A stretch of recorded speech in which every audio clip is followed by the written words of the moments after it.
পাল্টাপাল্টি হামলায় উত্তপ্ত রাশিয়া ইউক্রেন যুদ্ধ, পাল্লা দিয়ে বাড়ছে নিহতের সংখ্যাও। চলমান এই যুদ্ধে প্রাথমিকভাবে ইউক্রেনের জয়ের পাল্লা হালকা হলেও এবার যুদ্ধ জয়ের আশা দেখছে জেলেনস্কি সরকার। রাশিয়ার অভ্যন্তরে হামলা চালানোর 1 মাসের মাথাতেই দেশটির অনেকগুলো অঞ্চল নিজেদের দখলে নেয়ার দাবি করেছে কিয়েভ। তাদের দাবি, রাশিয়া 1 বছরে যে পরিমাণ অঞ্চল দখল করেছিল তাদের 1 মাসের অর্জনই তার সমান। একই সাথে রাশিয়ার জ্বালানিবাহী একটি ফেরিও ডুবিয়ে দেওয়ার দাবি করছে ইউক্রেনীয় বাহিনী। এমন বাস্তবতায় চলমান যুদ্ধে শিগগিরই জয়ের আশা দেখছে কিয়েভ।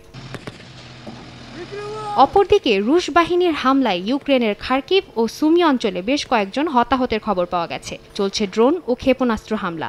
আগামীতে ইউক্রেনে হামলার মাত্রা রাশিয়া আরও বাড়াতে পারে বলে আশঙ্কা যুক্তরাষ্ট্রের।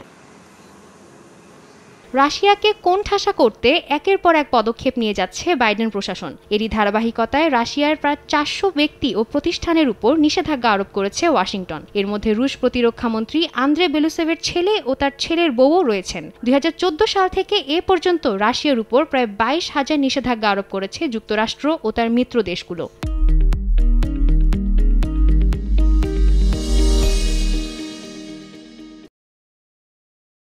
এদিকে চলমান যুদ্ধ বন্ধে ইউক্রেনের পাশে থাকার কথা জানিয়েছেন ভারতের প্রধানমন্ত্রী নরেন্দ্র মোদী। ইউক্রেন সফরে কিয়েভের সঙ্গে বন্ধুত্বপূর্ণ সম্পর্ক আরও জোরদারের আশাবাদ ব্যক্ত করেন তিনি। সফরে ইউক্রেনের সঙ্গে গুরুত্বপূর্ণ কূটনৈতিক চুক্তি স্বাক্ষর করে ভারত। দুই নেতার বৈঠকে কৌশলগত অংশীদারিত্ব, দ্বিপাক্ষিক বাণিজ্য সহ বিভিন্ন বিষয়ে আলোচনা হয়।